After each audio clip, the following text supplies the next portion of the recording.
if you go on to the next slide, please, Anna, I'll briefly go through the flow of how we're going to spend our time together today, and then I'll hand over to Amanda.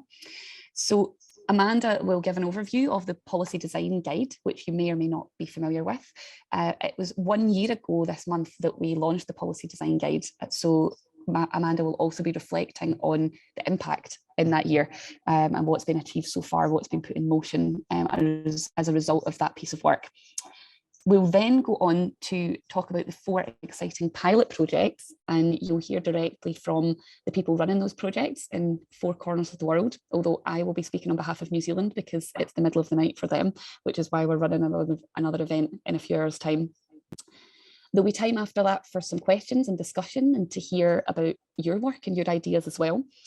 And then we'll hand over to our partners at ZOE Institute, who are going to be giving us a look at how the experiences of the pilot projects are going to be used and shared, and how a new web portal will hopefully drive forward the impacts from the projects. There'll be another chance for discussion after that, and Amanda will close us off and look ahead to the future and what our hopes are as WEAll for the next stages in the policy design process. So Anna is my colleague who's doing technical support today. If you want to be unmuted at any point, if you could just raise your hand, because we've got it set so that nobody can unmute themselves.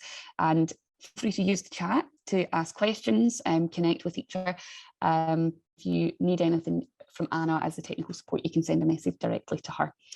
So without further ado, we'll go to the next slide and I'll hand over to my colleague Amanda Janu, who is WEAll's economic and policy lead and the architect of the policy design guide co-creation process.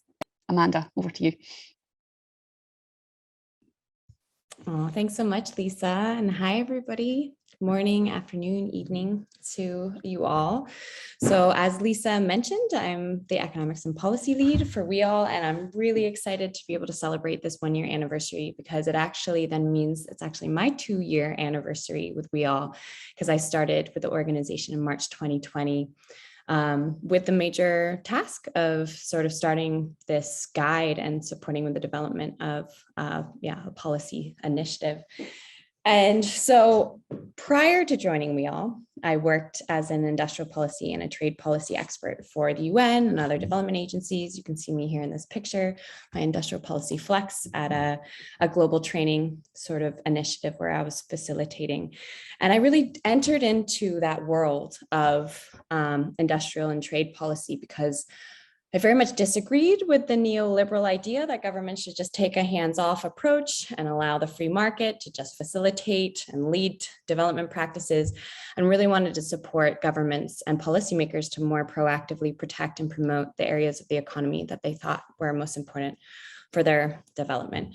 But working in this space, there were a couple things that were pretty frustrating and also quite concerning. And so the first one was that, you know, when you're coming into a policy space, a lot of the times you think it's just about getting the right policies done and put into place. But I realized that most of the governments I was working with weren't even really writing these policies or strategies themselves. It was normally a small group of experts, often McKinsey, World Bank, or other sort of institutions that would come in and write these economic policies and strategies for governments. And so the people implementing them didn't really understand them. And let alone the people who ultimately were impacted by those policies. And the second major issue was that there was always this very clear implicit goal, if not explicit, that the purpose of the policy was always to boost GDP growth or maybe some export competitiveness or, you know, foreign direct investment. But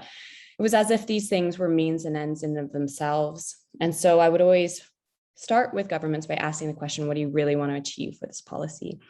And in different places, it was different answers, but it was, you know, peace or inequality reduction or resiliency. And yet it was that sort of clarity on what they were really trying to achieve was so lost in most of the economic policy approaches and discussions at the time. And so this for me was very much an important way that what brought me to WEAll. And yeah, Anna, can you switch the slide? Because WEAll for me was very much like my dream job, because here was this incredible community of organizations and governments and policymakers, citizens and activists from all over the world who really got this point that we need to stop treating people and planet like they're here to serve the economy, and really start treating the economy like it's here to serve us, and to recognize that we have the power to transform our economic system and to produce and provide things for one another in a different way that really aligns with our goals and objectives.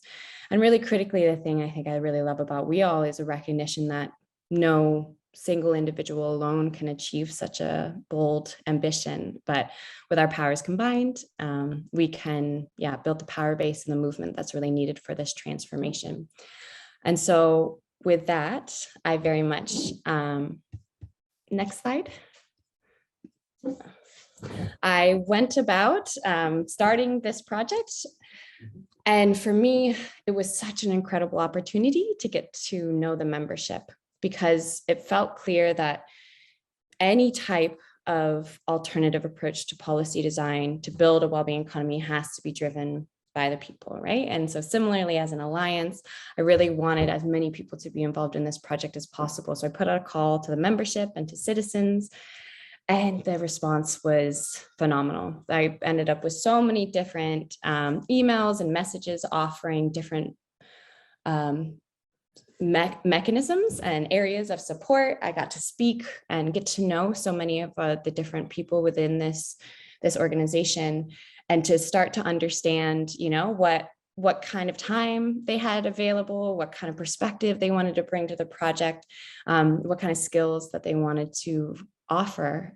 And so with that, I developed a core drafting team, a group of various WEAll members who supported and really oversaw the conceptual development of this. We were able to develop a lot of workshops where we brought together the membership to input on different questions, ideas, processes, tools, case studies that would be ultimately feature in the guide. And the hubs were also huge. So they were really looking and challenging and always thinking about what does this mean really on the ground, and what can we bring in terms of examples of best practice to this project. And so all in all, we ended up with, I think, almost 100 people who were engaged in the co-creation of this guide in the end, either as content sort of inputters or reviewers or workshop participants or actual writers of this document. And so throughout the policy design guide, you'll see quotes from different members who participated and engaged in the creation of this sort of project. And one of them is by Till. And I think he really beautifully summarizes the aim of this initiative when he says, the flaws of mainstream economics and GDP are now fairly well documented and understood, but what has seemed to be missing was a really practical guide that could help us to build this well-being economy and to understand how we can organize that transition in a way that is democratic and participatory, because that sort of practical guide could help to really institutionalize these processes and also critically make it seem possible, right? Make the impossible feel really possible. And so with this aim, we began, next slide, with thinking about our principles. And so I've mentioned, a couple of them already, right? That the goal of the economy needs to change. It's not just about generating wealth or re-perpetuating itself or promoting its own growth, but really the goal needs to be the promotion of our well-being, of our people and planet's well-being. And so with that orientation point, implementing really participatory democratic mechanisms for strategy and policy and development. And I think one really incredible contribution that came from this was the importance of a strength-based approach. So often policy begins with problems. So what is the issue that the government is trying to solve? And that can be a very neoliberal thing of, they're just there to sort of correct markets. But instead of starting with the positive ambition, and then thinking about what we already have in place in order to build upon to achieve those goals. So I won't go into all of the principles, but it gives you a little bit of a sense of what is to come. Next slide.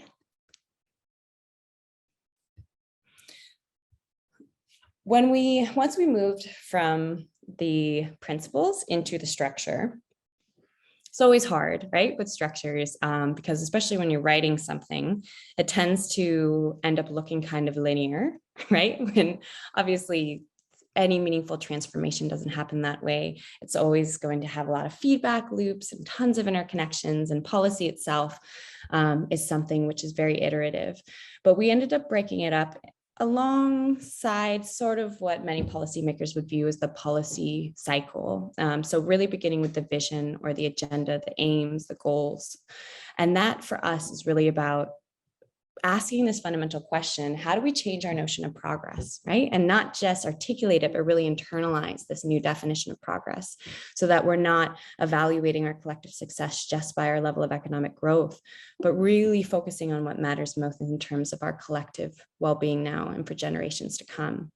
And then moving into strategy, it's about how can we expand our understanding of what the economy is and can be, and the approaches by which we manage it and mold and direct it according to our aims. And when it comes to policies, policies play such an important role in encouraging and rewarding certain kinds of behaviors over others. So how do we utilize policy to not just maintain the current system, but really to transform it and to mold and direct it according to our collective sort of aims? And with implementation, this is, really, really huge. There's often a huge gap between what's planned in theory and what actually happens in reality.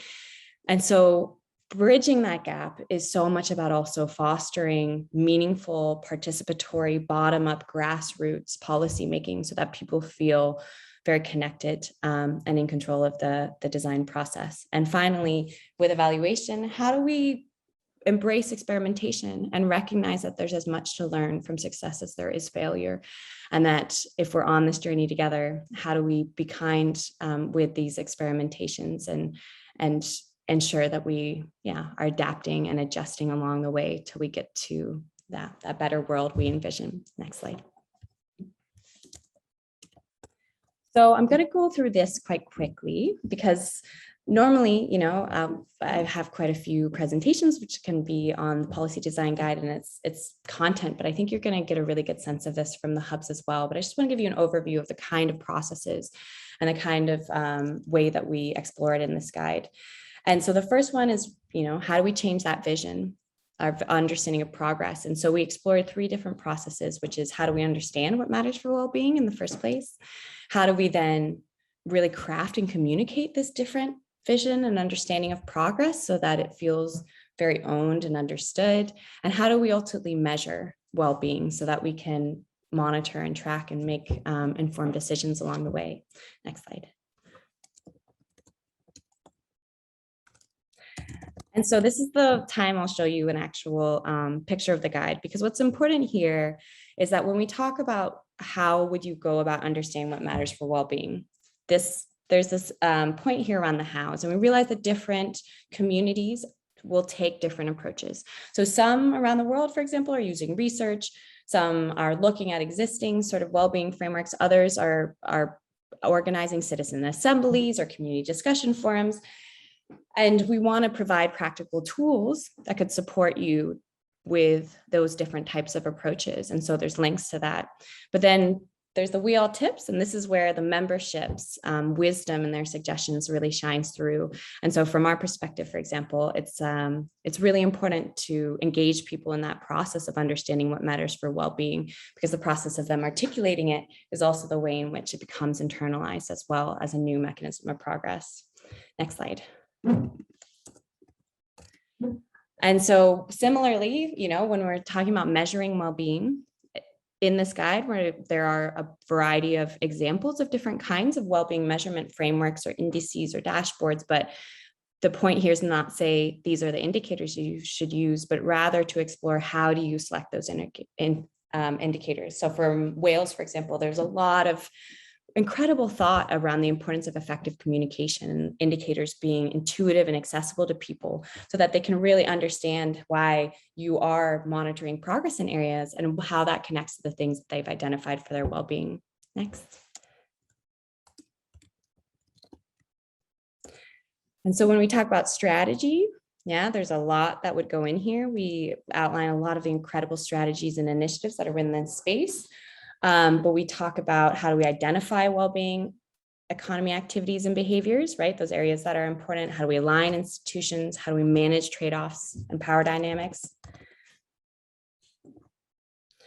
And this is where, I think the timing here has been really profound. So the fact that this was being developed during COVID was a really good example of how intuitive it can be for policymakers to identify the kind of areas that do matter most, at least for maintaining current levels, right, of well-being within a community. And the fact that the types of economic activities that matter most are going to be, are not the massive wealth generators a lot of the time, but really the ones that are contributing most to ensuring people's well-being. And so how do we take that sort of philosophy and now move it forward?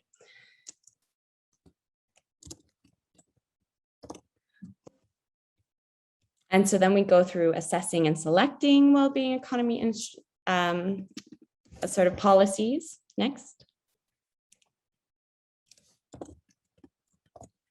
Implementing, so really about how do we support people to really monitor and adapt policies along the way.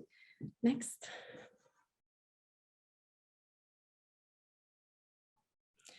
And how do we assess well-being, right? So how do we utilize the information that we're getting to really inform best practice and areas for improvement? Next. And so what has been quite phenomenal, I guess, is just the level of interest and engagement that has come from this. And I think a lot of that has to do with the shared ownership and the level of engagement and co-creation that came from the membership. Next. So we've been seeing our members really using all of these guides in an incredible number of ways. So we've translated it into Spanish, and we've had members like Sistema B sharing it and with their policymakers networks. We've had academics who have integrated it into their syllabuses. We've had the Dutch hub who's translating it, the Netherlands hub into Dutch, so that they can use that as a practical project to really start to build and expand their network. Next.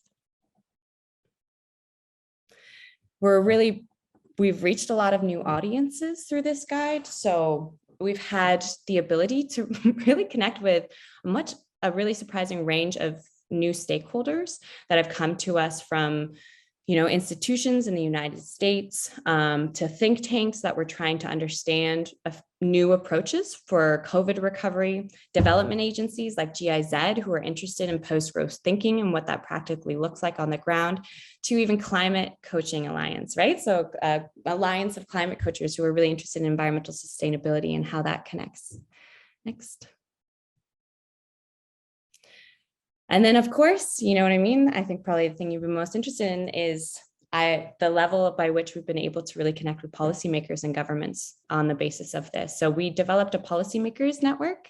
Coming out of this, we had an event, but now we have representatives from local, national, and even regional governments who really come together and are exploring a lot of these processes. So sharing, for example, their different approaches to measuring well-being and connecting and asking questions and workshopping together those challenges around how do we really understand our well-being impacts on other countries, for example, and not just the well-being dynamics within our own space, or how do we really facilitate more participatory processes for dialogue and understanding of the areas of economic life that matter most. And so it's been really exciting to be able to connect more and more. And I think you'll hear more about this as well when we start talking about the hubs. Great. So with that, I'll hand it over to Lisa to tell us a bit about what the hubs are up to and their connection with governments as well.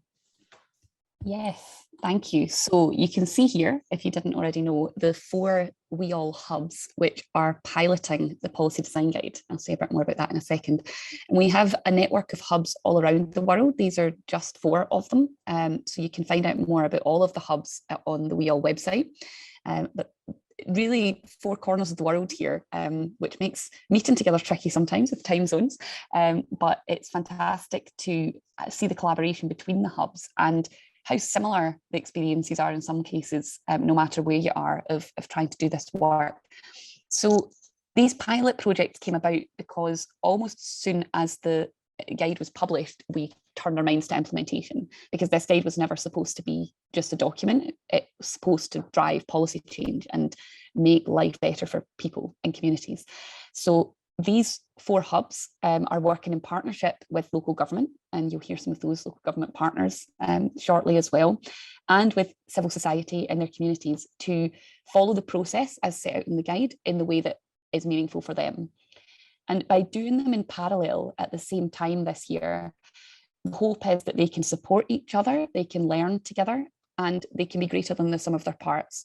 The WEAll global team, so primarily myself and Amanda, and our partners at ZOE Institute, who you'll hear from later, we're working with all of the hubs on these pilots to make connections, to hold spaces for collaboration, and to draw out shared learnings.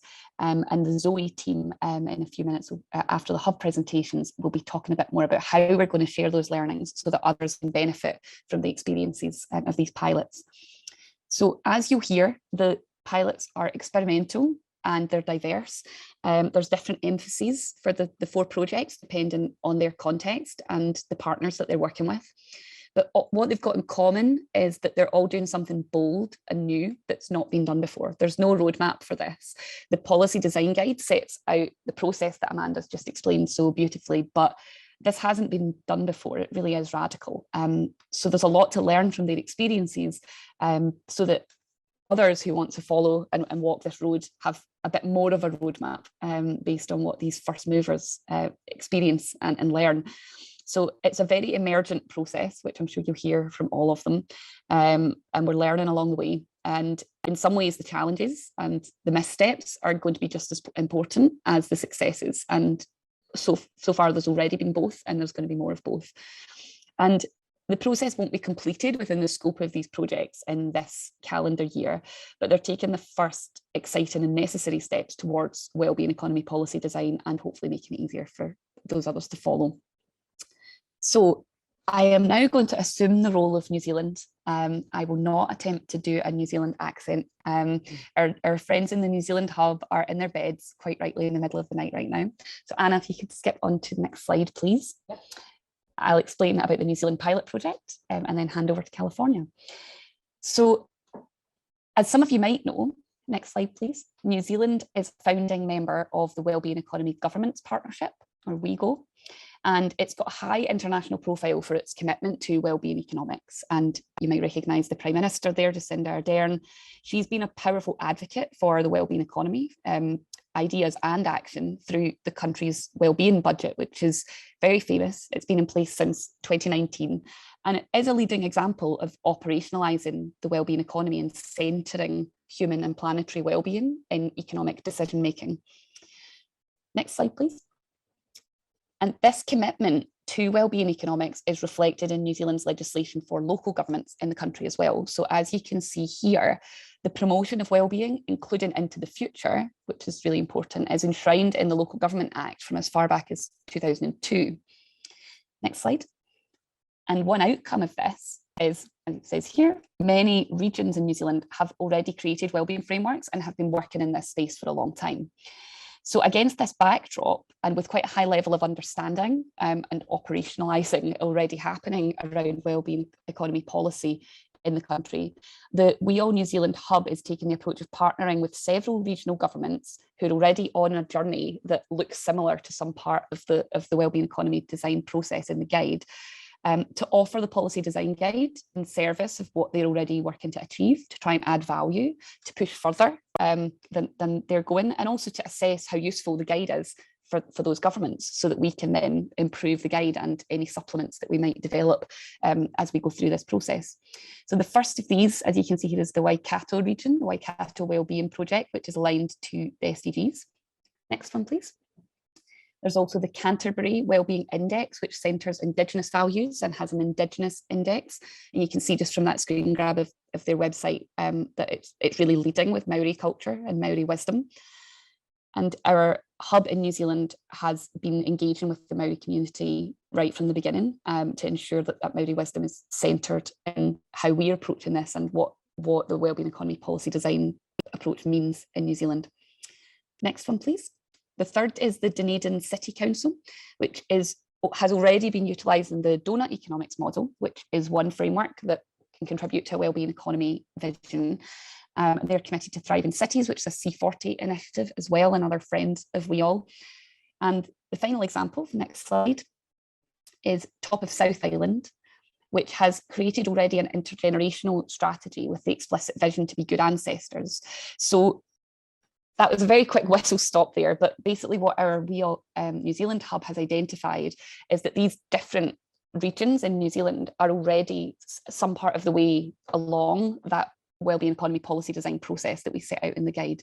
So they're interviewing them, they're learning about what they've already done, they're offering the content of the guide, the wisdom of the guide in service of what these regions are trying to achieve. And importantly, they're trying to establish the usefulness of the guide, because these are exactly the sort of initiatives and the sort of governments that we want to be using the guide and we hope that it's useful for. So based on their experiences and findings this year, we hope that we might be able to address any gaps in the guide that they identify, and also add more detailed case studies from all of these New Zealand examples that will be helpful for others. And of course, we hope that there will be changes to how they're doing things based on the inputs from the WEAll New Zealand hub and based on the guide. So that is the New Zealand pilot. I'm going to hand over now to Jeremy Fackenthal and his partner Lena Mira from the WEAll California hub. And once we've gone through all 4 of the pilot projects, you'll have the opportunity to ask questions of any of us. I will do my best to answer the New Zealand questions, but if I don't know the answer, I will take them to the New Zealand hub afterwards. So we'll go on to the next slide and we will highlight Jeremy.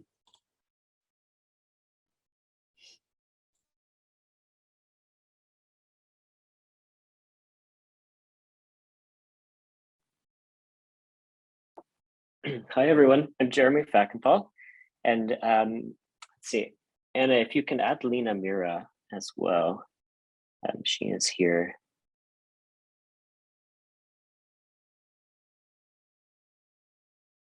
Great. Hello, everyone. I'm Jeremy Fackenthal. I live in San Diego, California. And I'm Lena Mira. I'm the director of the Latino-Latina Roundtable, and I live in Pomona. And we have the privilege of sharing briefly about how the WEAll California Hub is piloting the policy design guide in Pomona, California. The California Hub is partnering with the Latino and Latina Roundtable of the San Gabriel and Pomona Valley, where Lena serves as executive director. And if you go to the next slide, you can see our list of other key partners. We decided to work with Pomona leaders to pilot the policy design guide because there's already a lot happening in the city that is very positive. If we go ahead into the next slide, Anna, and you can see some demographics here. But what really lies behind these demographics is the fact that Pomona has a mayor and city councilors who are highly supportive of well-being economy initiatives. And the fact that a number of organizations in the city are already working to support well-being for all residents.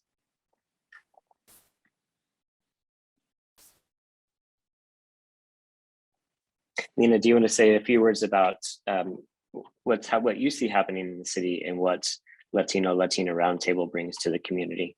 Sure. I think what was unique about Pomona was how the COVID pandemic affected the community in itself. And that was a catalyst that really helped us envision that we needed to do something as we wanted to rebuild the economy.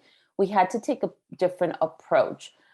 So the city had a unique idea, which was to bring over 70 stakeholders together to really work through what was happening during COVID and also what recovery looked like and how the city could transform itself after. A large percentage of the community was Latino and deeply impacted by the health disparities that exist in the community, especially if you were Latino, you were most likely to contract COVID because you were either an essential worker or you lived in multi-generational families. And there were all these different things happening at the time that really affected how somebody who was deeply impacted by COVID. So as we envisioned a new economy, we wanted to take these principles into what a reboot or a rebuild of the economy would look like. And we had a lot of city support and different organizations working on that and still working on it. Thanks, Jeremy. Yeah. And then over the past several months, we've gathered a group of core supporters, including members of Latino and Latina Roundtable, a former city commissioner, a city council member, and the director of the Human Values Alliance. And this group has worked extensively to build trust with one another and create the kinds of relationships that enable long-term collaboration. And I would say that this is probably the most important step that we've taken over the course of the last several months. So establishing that trust and strong working relationships just lays the groundwork for everything to come. Once we did that, we also worked together to come up with a shared vision for our work. And we went through a collaborative exercise to begin identifying an initial set of well-being economy priorities in Pomona. We then began some background research into specific strategies around a few of these priorities and completed a stakeholder mapping process to list out all of the key stakeholders in the community to whom we should begin to reach out. And you can go on to the next slide. And we're now at the stage of designing our first event with community stakeholders in order to begin aligning priorities and building toward a larger community engagement event that will be yet to come.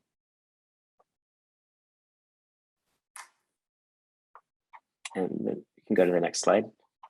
Yeah, so in terms of what our process is, we meet very often, but as Jeremy explained, the idea is for us to come together, build trust. And what was great was also many of the organizations are already connected have people in the community that are already connected to those organizations, and they're very well trusted. So getting a core group of trusted partners was something that really helped take this project for this project to take off.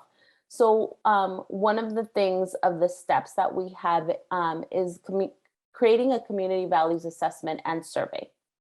And we have somebody assisting with us that because we felt that creating a values assessment and an idea of what is happening in the community was essential for us to get started. Then planning a gathering of key stakeholders in May and reaching out to them and really doing outreach. What we are talking about, what does it mean? And what are some of the goals that we'd like to see on outcomes regarding gathering stakeholders? So really getting that community input and making sure that we talk to as many people as possible about our vision and our plan.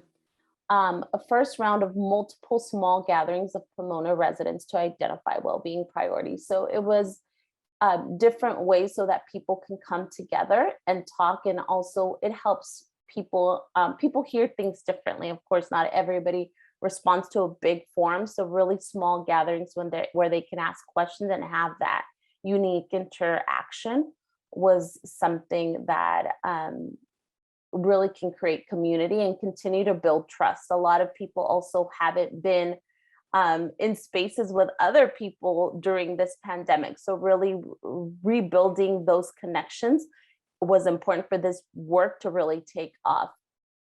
And community engagement event, that's something that we have coming on. And then moving forward, at least one particular strategy for building a well-being economy.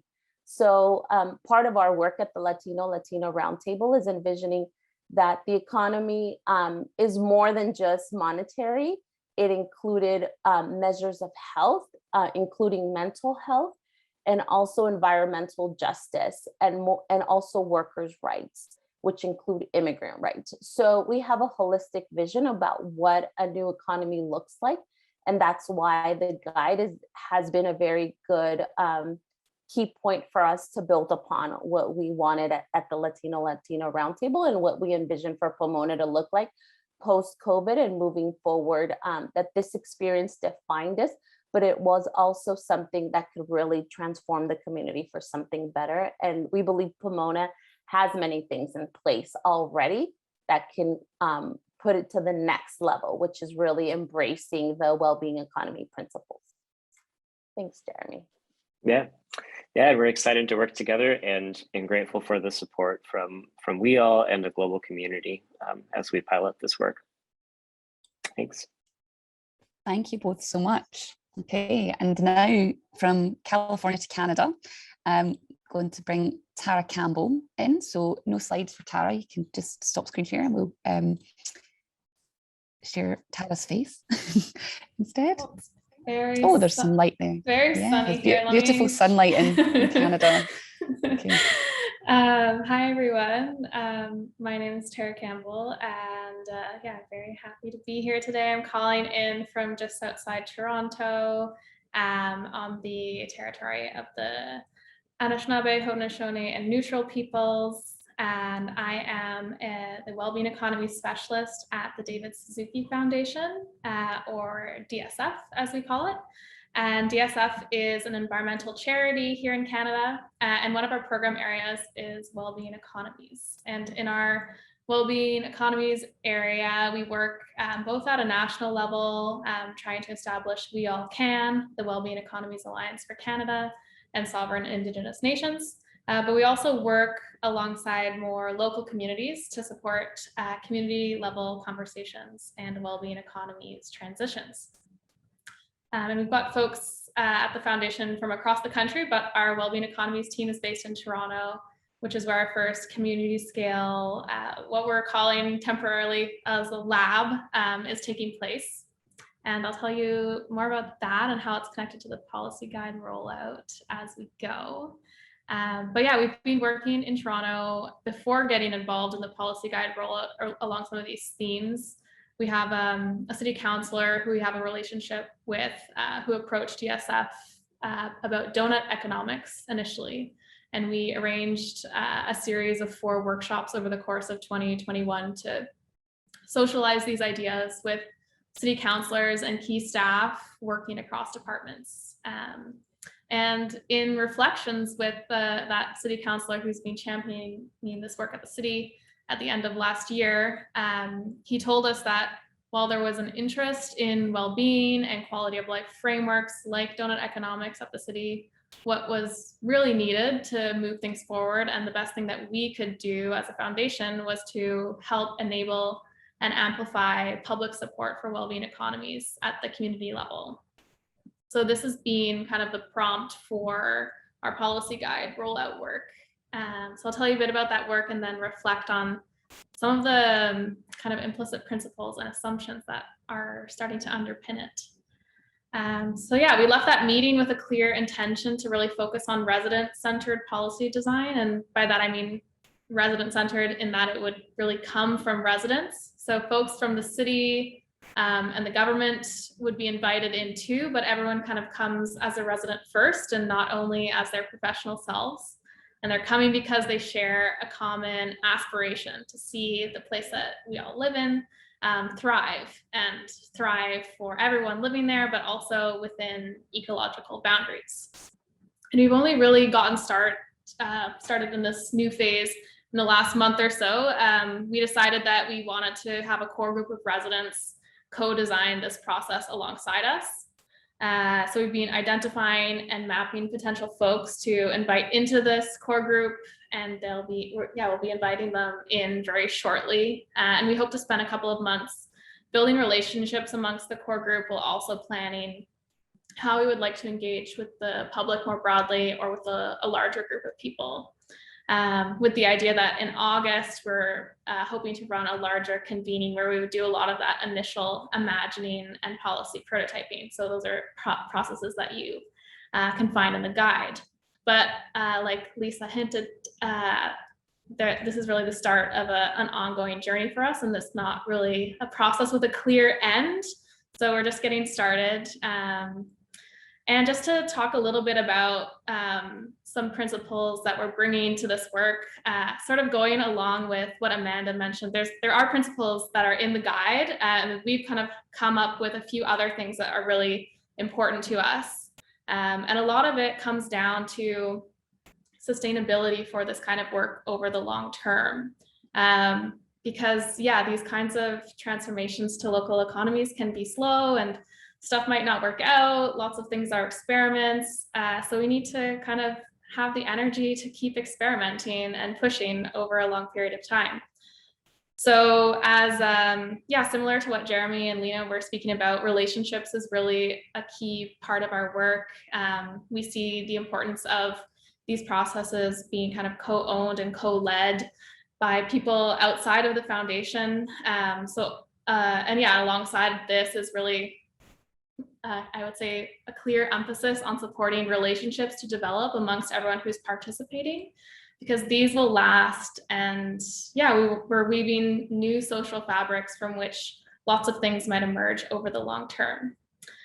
And in comparison with the work that you have heard about from other hubs, we're still really in the early stages of the policy guide. In fact, we haven't really even gotten to phase 1 of developing a well-being vision.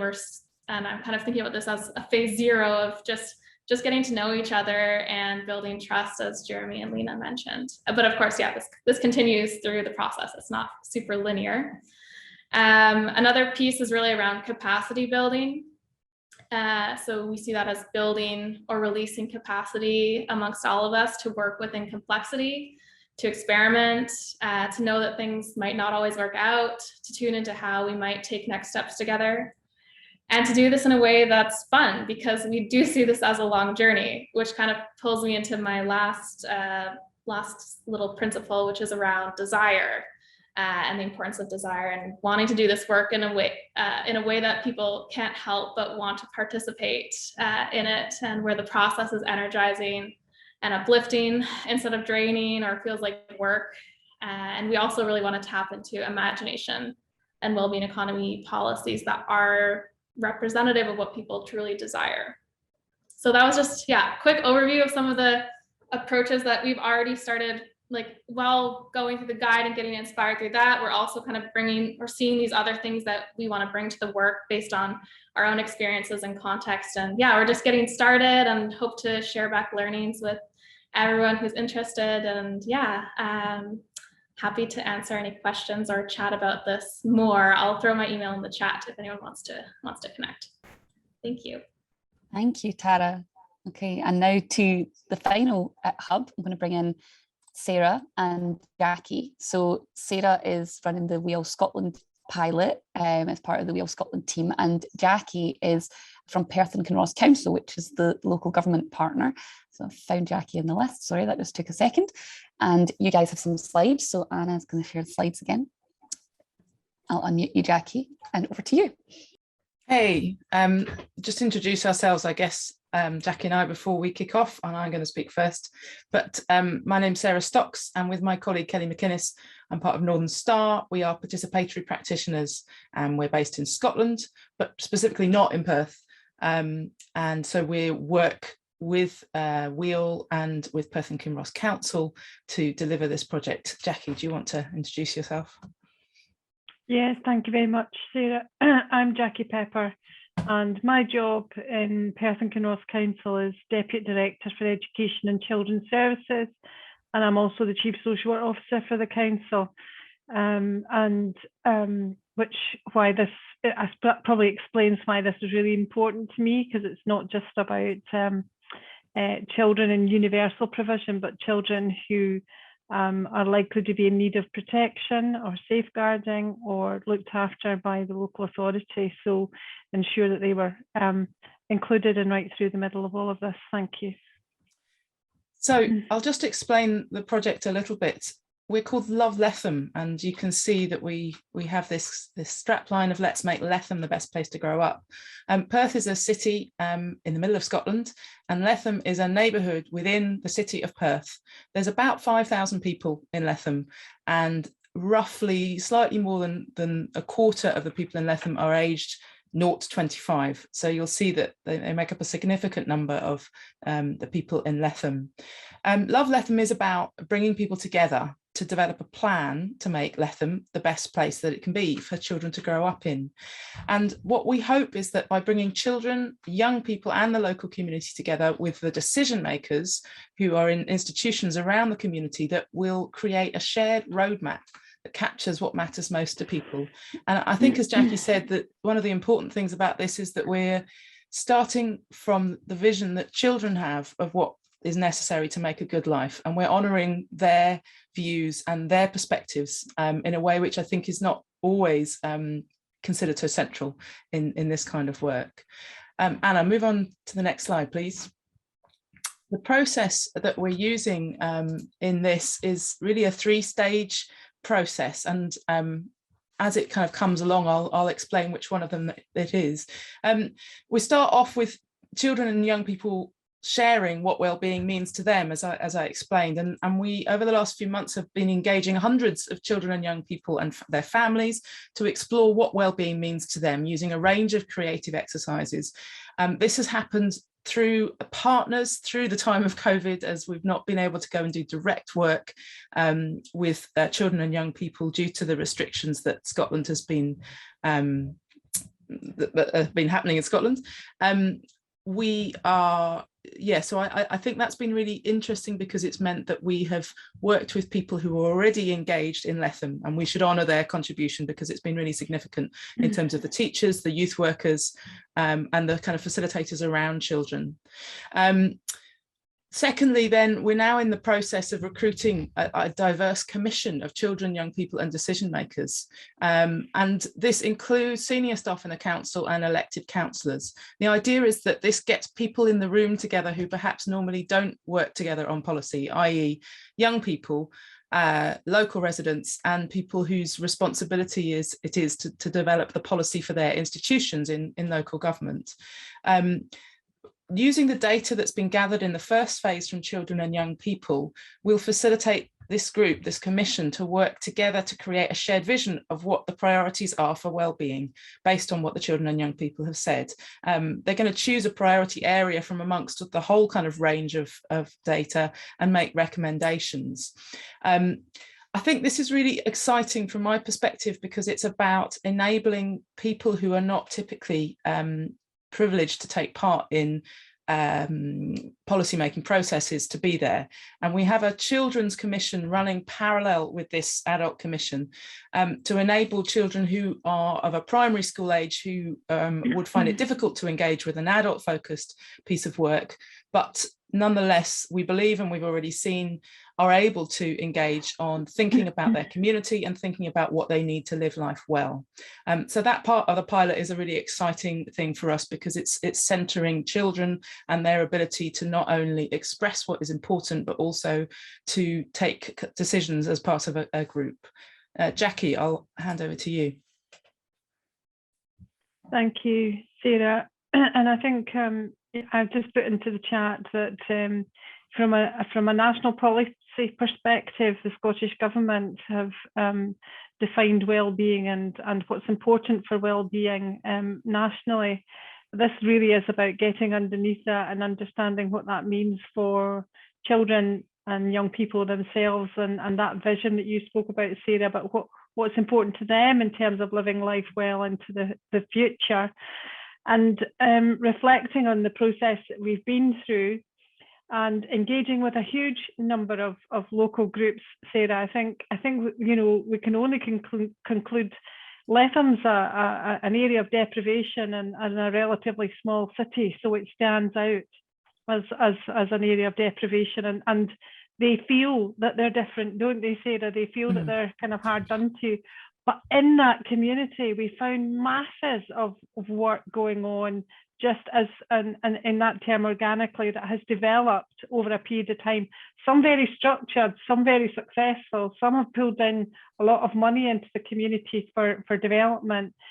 But so that was happening anyway, but this is an opportunity really about still addressing some of the barriers and the structural barriers and challenges that people working in that community are facing. So a real opportunity there to enhance what's already happening and enable that to take on a different or a more solid footing, and facilitating those connections and breaking down barriers. So really important piece of work.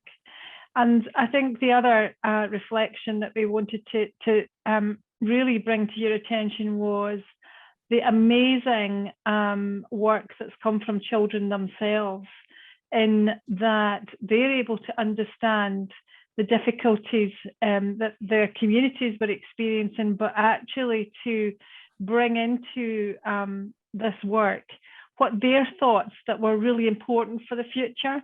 And those things were actually not big monetary values, like bringing in, like, we want a swimming pool or we want a massive play park. It was about feeling safe. It was about neighborliness and having good friends, and having people that they can talk to, and people that they trust, which are actually all about relationships and what it means to feel good about yourself and to feel connected with others, which I think is fascinating to think about. So what is it that's important to them, and how do we as policymakers and decision makers and people who hold budgets support those things, that kind of, I wrote down as Tara was speaking, she was talking about new social fabric. So how do we support that fabric that actually helps people to live life well, and that children really have that deep understanding of what well-being actually is, and much more profound than I think we expected, in terms of what they want from a good place to live, a good house to live in, a good neighbourhood to live in, and good people to have round about them. And sorry, my dog's kicking off. But also one of the reflections is about the capacity to engage in this work and the limitations provided by a global pandemic, where a lot of the engagement has been online. So I think Sarah, you and Kelly have done a wonderful job in engaging with schools, and using that professional expertise within schools and some community learning development staff, for example, to engage with young people where they are, and using and being creative in that approach, because we've had COVID. It's been a massive challenge. We've had to divert into essential services, but at the same time try to support this work. So that has been a challenge. And in the midst of all of that, we've had major floods. We've also had a number of major weather storms to face as well, and in terms of Storm Arwen, etc., etc. So all of these things are happening at the same time as we're trying to do this work. And I think there's some learning for us in that as a local authority about how we can get pushed off the route that we're trying to take because of the essential and immediate and the urgent matters that we have to attend to. And I think just to acknowledge, Sarah, that must be quite difficult at times, because sometimes we're able to engage, and other times just the enormity of business takes us elsewhere. So I'd like to thank you for keeping us on track as well. So just some thoughts from us there. Thank you. Yeah, I think the last thing I just say is that, this is a product of partnership, and I don't think any one of the partners would have been able to do this alone. This is something that is breaking new ground, and I think there's been a great amount that's been brought by having a number of different partners involved in this. That's it from us, I think.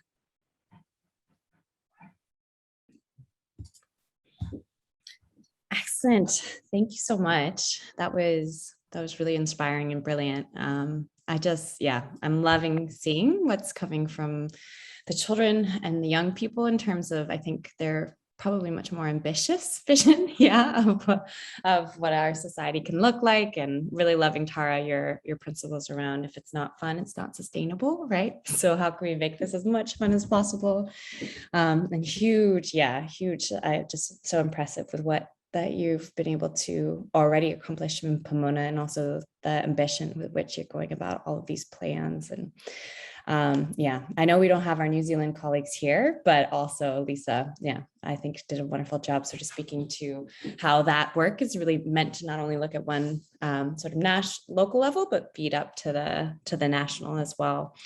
And so with this, we've got a little bit of time here for anybody, if you have any questions, either about any of these projects, about the policy design guide in general, or if you want to just share your thoughts, comments. So if you want to, I'm not able to see everyone, but you can either raise your hand and then we can unmute you if you'd like to share it verbally, or if you have any questions that you'd like to just pop in the chat, I can direct them to our incredible group of speakers and initiators, or else, sort of direct them. So any questions?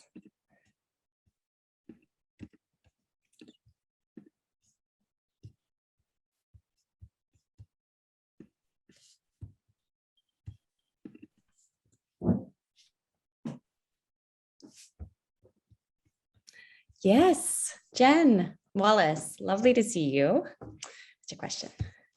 Hi everybody. Thank you so much for that, and it's really inspiring to hear how you're putting it into practice. I'm really interested about kind of interconnections with more traditional ways of making decisions and governance. So I wonder if any of you have any reflections on what happens when you take some of this into those more traditional places, and are people as inspired as we all are, or is it a barrier, and is there more that we can do together to help support each other when we're going into those spaces? So this is a very friendly space where we all understand what we're trying to do. But what happens when you go to those places that are less friendly? Thank you. Yeah, really good question. Jackie, do you want to take that?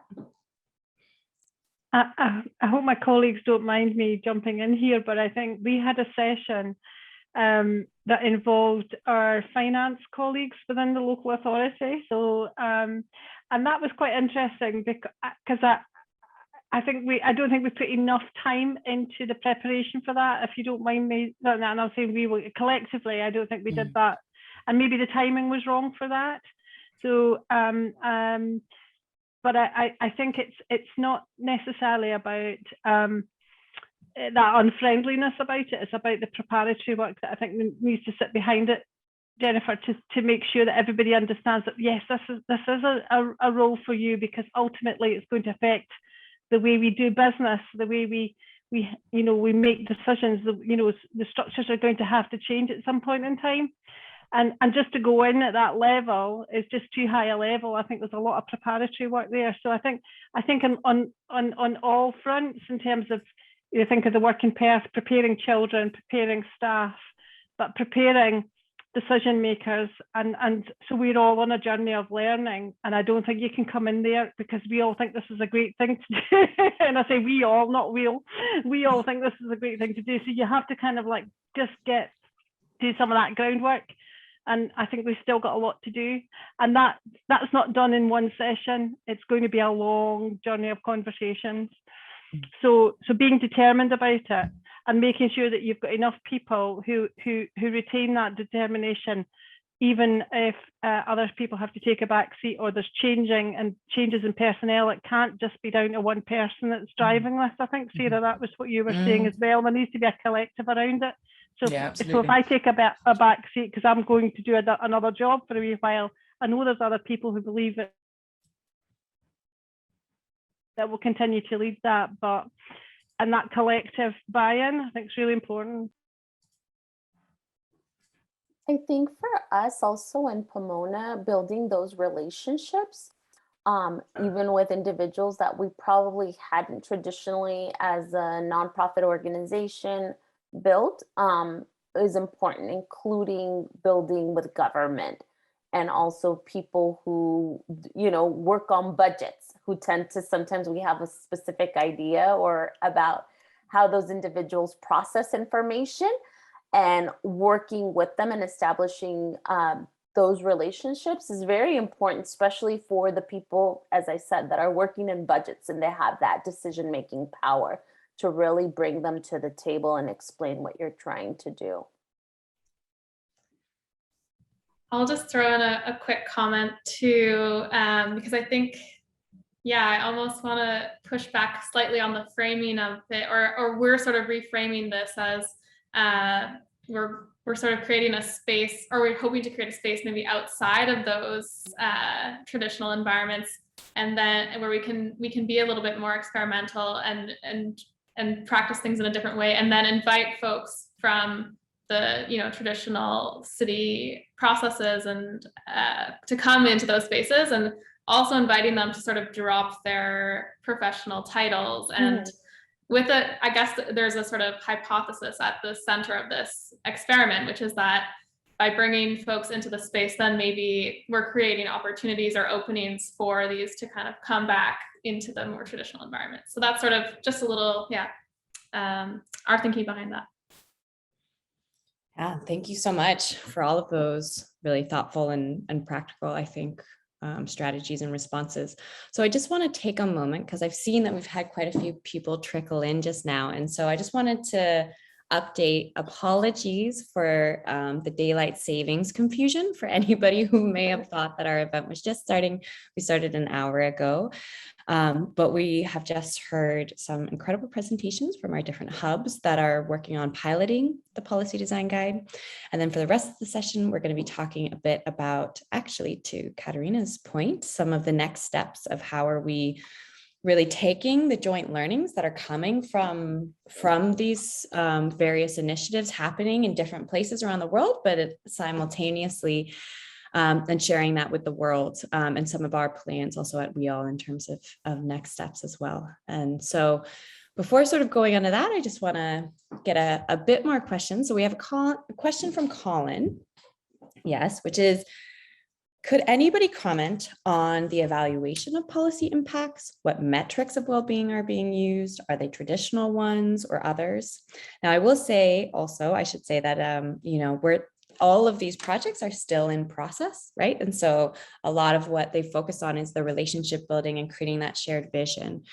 So I will leave it, but I want to hand it to the panelists if anybody wants to speak to that particular question, or also if it feels like you're not, at that sort of level yet. Mm-hmm.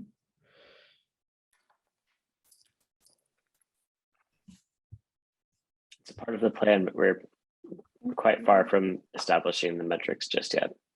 Mm-hmm. Yeah. Great. Wonderful. Yeah. And so I will now move on. Heidi has a question here. First of all, thanking you all for your wonderful presentations. But she was wondering if you have any smart tips of kind of where to start, I guess, when using the guide in terms of this process for developing well-being economies. I can speak to that. I would say this because participation is all that I'm about, but I would say it's important to start with community and energy in the community that you're working with, and build from what is already there, rather than saying, let's impose this on a community without looking at their priorities. And I see a lot of nods from my hub colleagues as well. This is not something that we can say, let's do this from outside. This needs to be something that builds on the vision that people have of what they value in their community and what they think is important for living a good life. And that is a great strength and a great source of kind of energy and longevity, I believe. So I would say, let's see where there is already energy happening for people to work in this kind of space, and offer to work with them, and to be led a little by their agenda rather than imposing an outside agenda. Right. And to add to that, I think to be creative with implementing what works for you in your specific community and what nuances exist. For example, for us, when we have the work that we do together, and then we have this group that meets every week, and just the consistency in itself, but understanding that every community has its character, its differences, and utilizing the guide as a guide and not necessarily trying to fit, everything into what's described. So make it your own, I guess. I think the one thing that I would add, and I think this is pretty clear across all the presentations, is the importance of partnership building or relationships. And that seems to be, yeah, the entry point for all of us has been around just sort of finding the folks who are, yeah, already doing this, or who are into this already, or who should be invited into this, and just starting with conversations, and stuff will emerge from that. Love that. Thank you so much, everyone. So I'm getting a sign that we're going to be moving on to our next part of this. And so I'm really excited that Katerina, I saw your question around next steps and how do we get this really into the hands of policymakers. And so our brilliant sort of partners at ZOE are going to be speaking about some of the strategies and approaches for doing just that before speaking about some more next steps as well.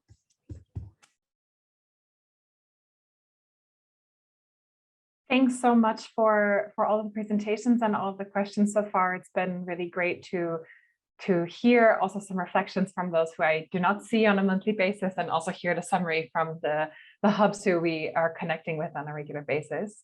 For those of you who haven't met me or don't know ZOE Institute yet, I'm Elizabeth. I'm the senior consultant with ZOE, and ZOE Institute is a think and do tank which works to bring new economic thinking into public policy. And we work with WEAll on a whole range of different things, but specifically very closely on this project. And in this project, our role is really also to think about what are we learning from this process, and how do we try to share and amplify and extend the learnings from these hubs and this pilot process to other places, and to share that so that this work can continue.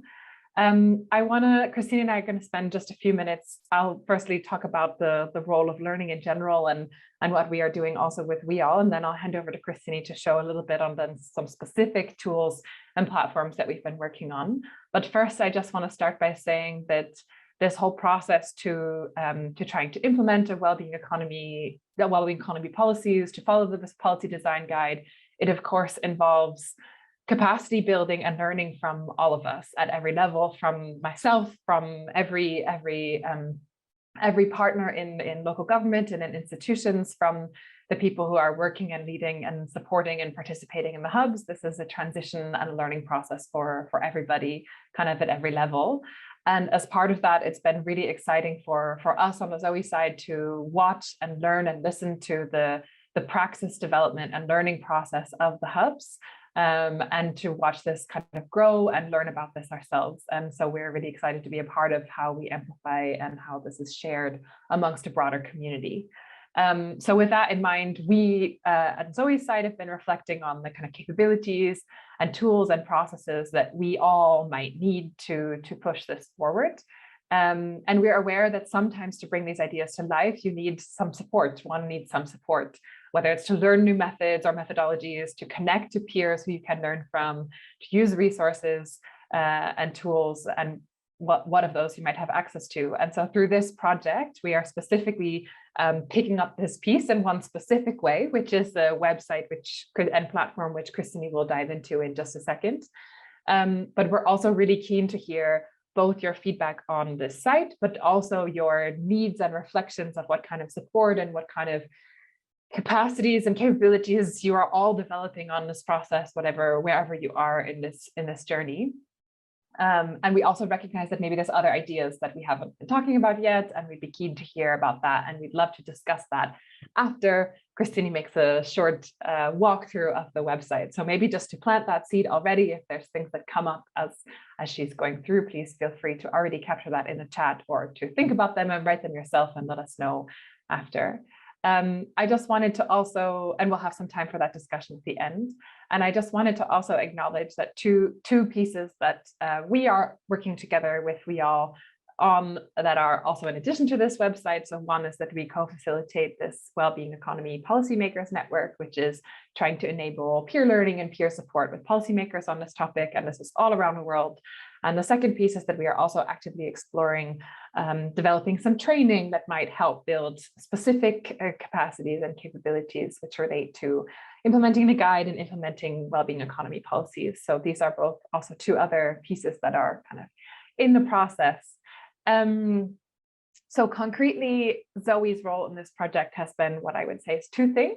One is to really listen and learn from what we hear from the hubs, from what we hear from the stories that they tell us about the people that they've been involved in, and reflect on what we hear is needed and develop some support in response to that. And that connects me to the second thing that we do, which is really around trying to enable and equip based on understanding those needs. And we are using this website that we are working to develop some tools and resources to help support that process.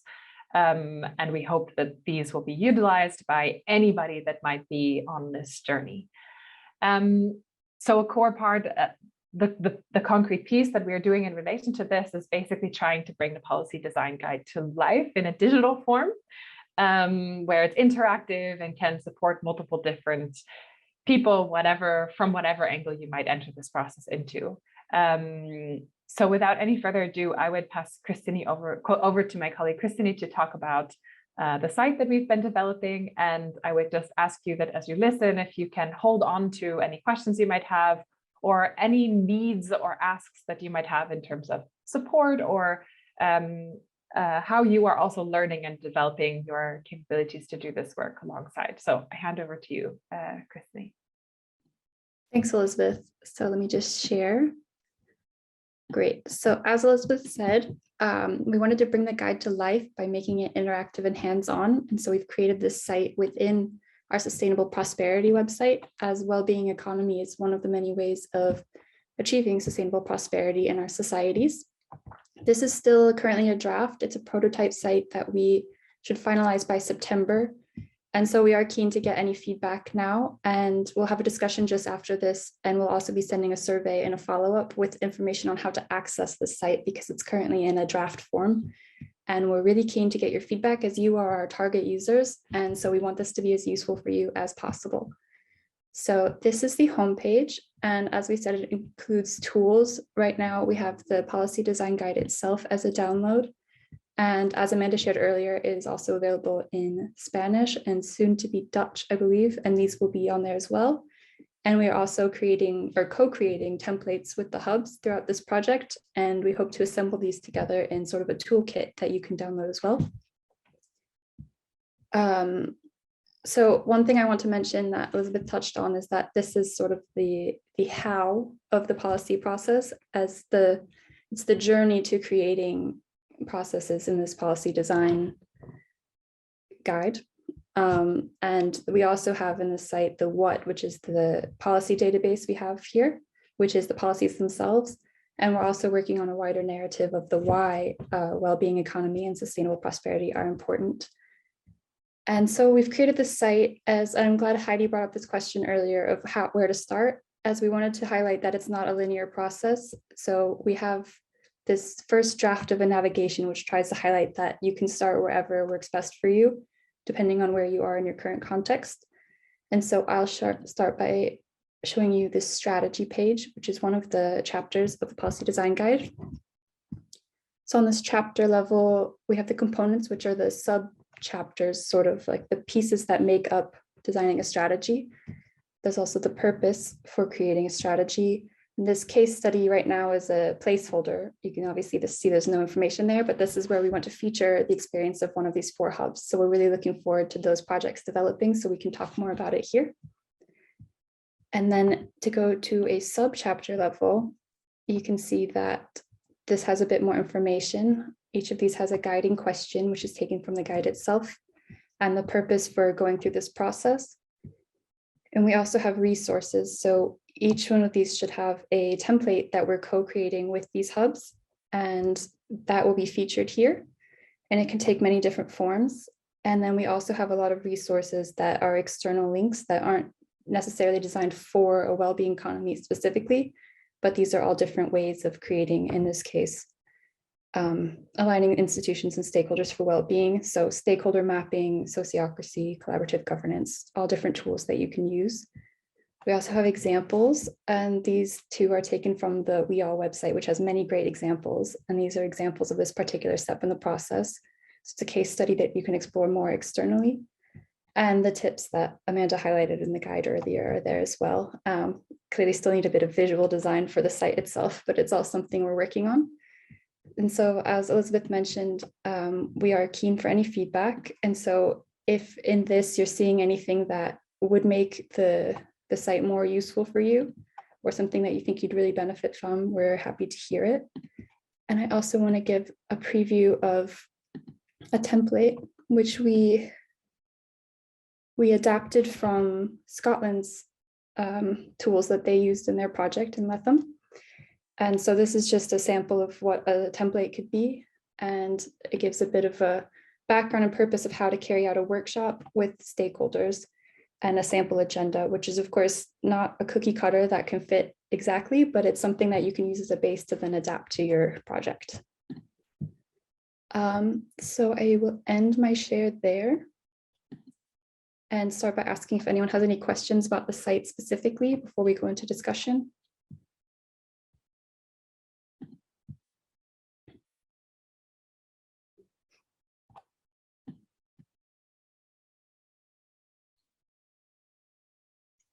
If also, not, absolutely, yeah. Yeah, I can hand over to Elizabeth. Just start the discussion. No problem if there's no questions from that resource already. But as I started with, this platform is or this website will hopefully become a platform to host many different tools and resources, guide, template, all kinds of things that can be practically downloaded and used to support your process, also wherever you are in the process and from whichever direction you are beginning the process.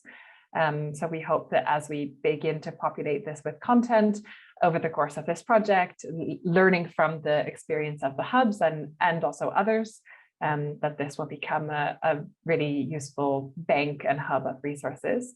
With that in mind, I would love to open the floor, open the question to ask all of you who are interested in this topic or working on it in your local context, what support, what resources, what needs do you have or are useful for you on this process? Could be related to what we just talked about, could also be something that hasn't come up at all yet in discussion.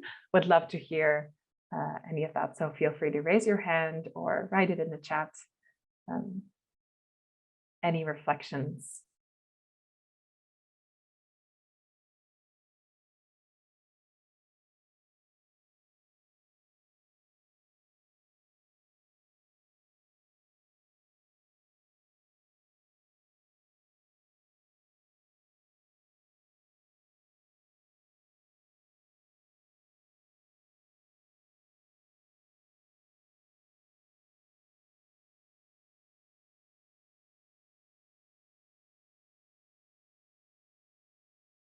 So I see not a question about what is a reflection of what might be needed, but where the link for the site is. So I can just quickly tackle that one, which is that it's not live publicly yet.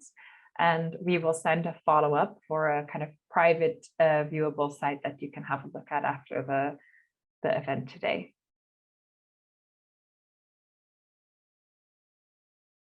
Maybe I can flip the question around then.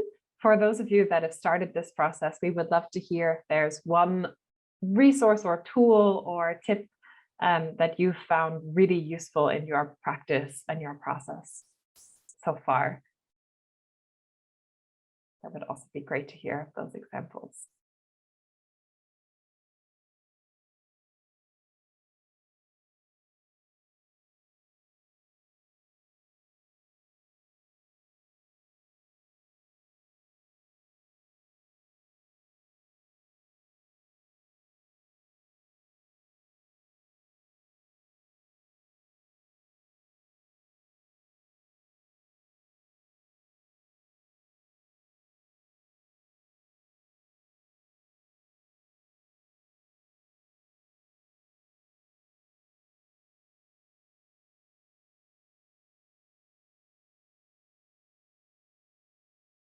Any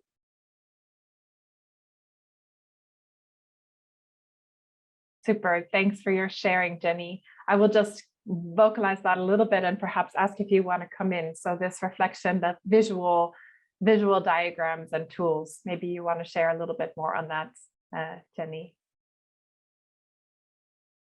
how have you found that particularly useful?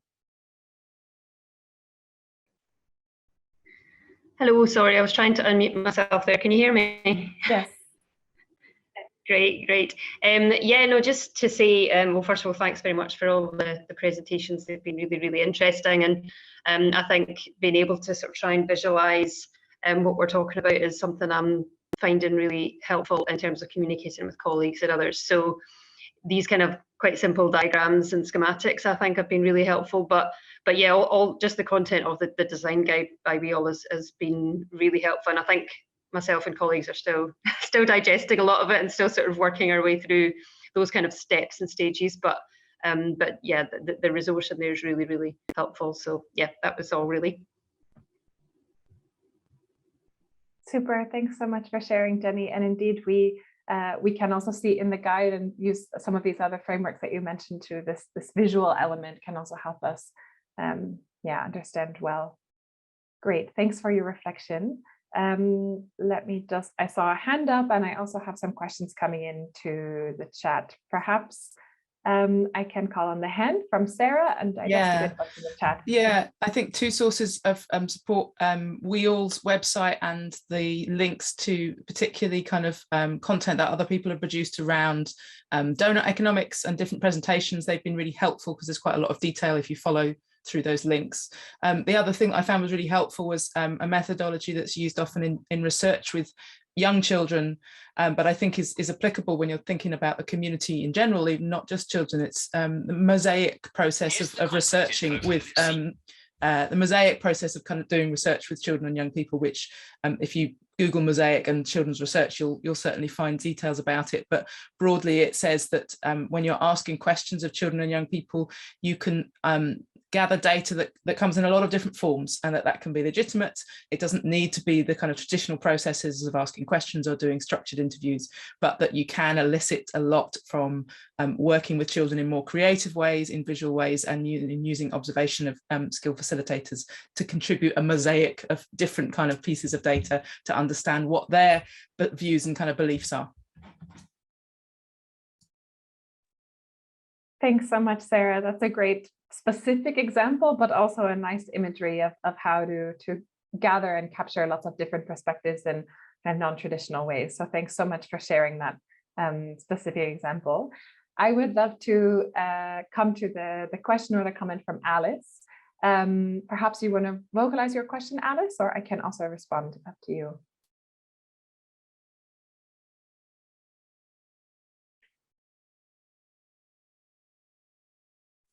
Hi there. Am I unmuted? Yes, we can hear you. Okay, cool. Yeah, I guess I think there are many different ways to engage people in this conversation, looking at how you imagine they're going to interact with that.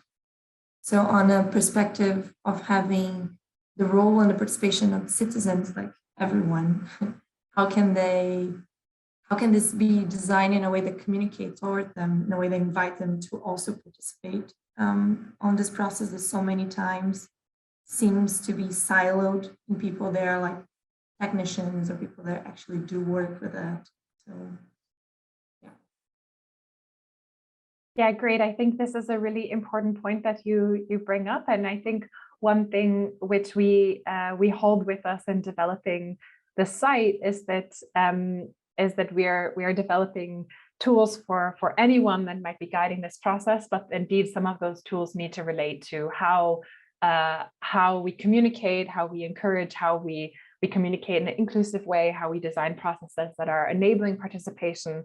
And indeed, many of the tools and resources and tips on the site will guide directly at the question and the tension that you've mentioned there. So thanks so much for vocalizing that and for bringing that up. And we hope that some of the resources that are going to be available there will deal with how many people have dealt with this challenge in a whole range of different settings. So thanks so much for highlighting that one. I'm conscious of time, and so I would love to hand back over to Amanda. And for anyone who didn't get their question asked or would like to follow up in conversation with Christine and I on resources, or even have a specific request, please feel free to reach out to us. We will also share our emails in the chat, and yeah, we will be in touch after with your access to a first sneak preview of the site. Amanda, back to you. Thanks so much, Elizabeth. Yeah, I think Alice, actually, your question was a really beautiful sort of segue into just a couple of minutes of talking a little bit more about looking ahead, next steps, and to close this wonderful event, because, you know, at the heart of this guide, it really is about meaningful, broad-based participation. And so that is really important, not only in terms of the co-creation by our membership, but then really testing this by having civil society, right? And our hubs and these multi-stakeholder groups working and building the trust that they've talked about as really this grounding for any other meaningful work that's needed for meaningful sort of participatory policy design, particularly when it comes to things like the economy. That takes a lot of time to also demystify and expand our understandings of what the economy sort of is and how it relates to the things that really matter most in our lives.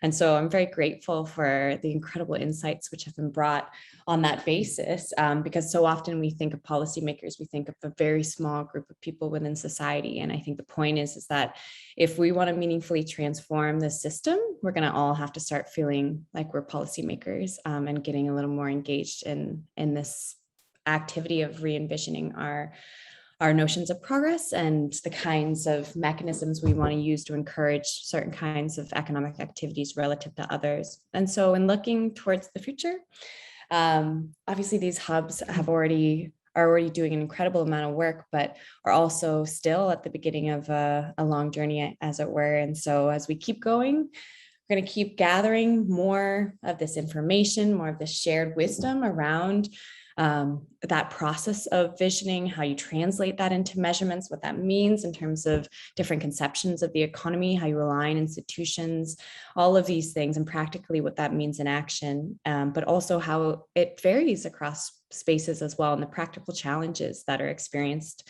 And so we hope to keep updating the guide, and you've already heard about some exciting ways we're going to be sharing that. But we also have quite an exciting opportunity at Stockholm Plus 50 to also really share the experiences of the different hubs this summer with the international community, and to raise awareness of alternative approaches and paradigms around economic management and strategy design.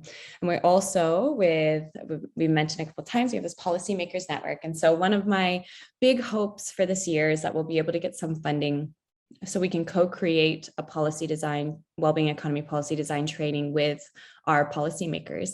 So we can get really that perspective as well as from civil society trying to instigate this. What is it like if you're working within a ministry, and the challenges, practical challenges, and also opportunities you face.